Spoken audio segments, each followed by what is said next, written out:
Si tu commences à te poser des questions régulièrement sur ta relation, qu'elle soit naissante ou qu'elle soit de longue durée, par rapport au fait de la conserver, c'est-à-dire l'entretenir, ou bien d'aller vers une séparation, cette vidéo est faite pour toi parce que je vais te partager un guide en 3 étapes qui va te permettre de clarifier tes idées, de limiter la confusion d'esprit pour choisir la bonne décision.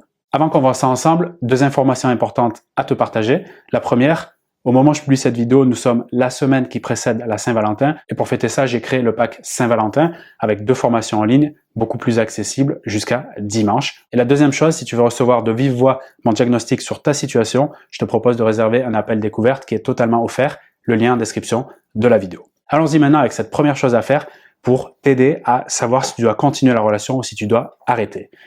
Il te faut, selon moi, clarifier avec honnêteté, c'est très important la notion d'honnêteté, de transparence, les raisons qui te retiennent dans cette relation ou bien qui te font rester dans cette relation. Pour le formuler de manière différente et aussi plus simple, pose-toi juste cette question, pourquoi je reste dans cette relation? Quelles sont mes raisons profondes ou quelle est ma raison profonde? Le but, c'est d'identifier sincèrement ce qui m'amène à être là aujourd'hui encore et surtout de démêler les bonnes des mauvaises raisons. Je te donne des exemples de réponses que j'ai pu recevoir de femmes que j'accompagne quand on pose cette question. J'ai peur d'être seul ou j'ai pas envie d'être seul, même si je fais le constat qu'on se parle pas beaucoup ou qu'on se voit très peu. Je reste parce qu'on a des enfants en bas âge, ou bien c'est une question d'habitude, ou bien encore j'ai peur de le faire souffrir et je suis pas à l'aise avec cette idée-là. Regarde clairement ce qui t'amène à rester.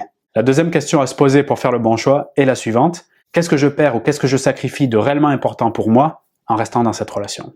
Le but ici, c'est d'évaluer le coût de l'inaction. C'est-à-dire que si je reste en place dans cette relation comme elle est maintenant, qu'est-ce que je suis en train de laisser passer? Ça peut être en termes de besoins.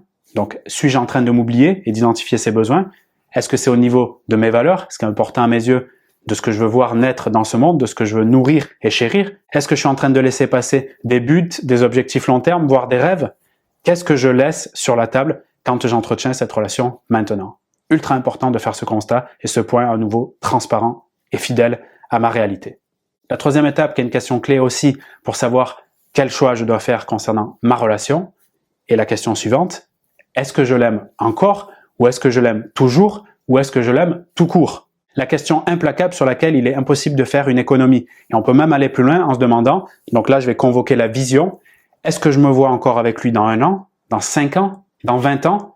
Ce que je veux t'aider à faire ici, qui fait toute la différence, c'est entrer à l'intérieur de toi, cette phase d'introspection, et aller chercher ton ressenti réel. Donc on ne demande pas à la tête qu'est-ce qu'elle pense, on demande à ton cœur, à ton corps, qu'est-ce qu'il ressent. Ça fait une grande différence parce que tu es dans une honnêteté sentimentale. Et si la réponse à cette première question, est-ce que je l'aime, est négative, et que je ressens vraiment tout sauf de l'amour pour lui, en tout cas actuellement, même si j'ai pu le ressentir par le passé, on peut développer une question qui est peut-être de l'ordre de la philosophie, mais je n'ai pas de réponse, à toi de voir ce que ça fait, et tu pourras d'ailleurs avoir une réaction en commentaire si tu le souhaites. Peut-on rester, je dirais même construire une belle relation avec une personne sans amour?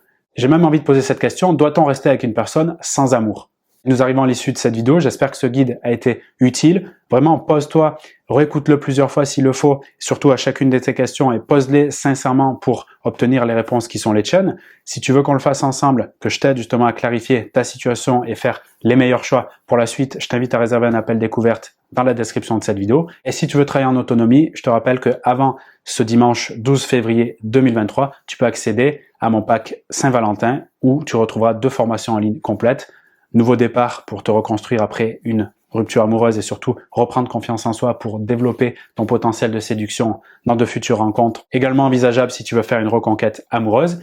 Et le programme Entrer dans la tête d'un homme sur les sites de rencontres pour mieux comprendre et cerner les hommes dans cet océan de prédateurs affamés. Parce que oui, il y en a quelques-uns quand même qui font la différence. Et heureusement, donc dans le programme Entrer dans la tête d'un homme, tu auras toutes les infos pour faire ce travail-là et surtout trouver le bon sans perdre de temps, ce que je te souhaite d'ores et déjà. Donc tout est dans la description de la vidéo. Moi, je te retrouve dans ces programmes ou dans un prochain appel découverte au téléphone et également sur la chaîne YouTube pour de nouvelles vidéos.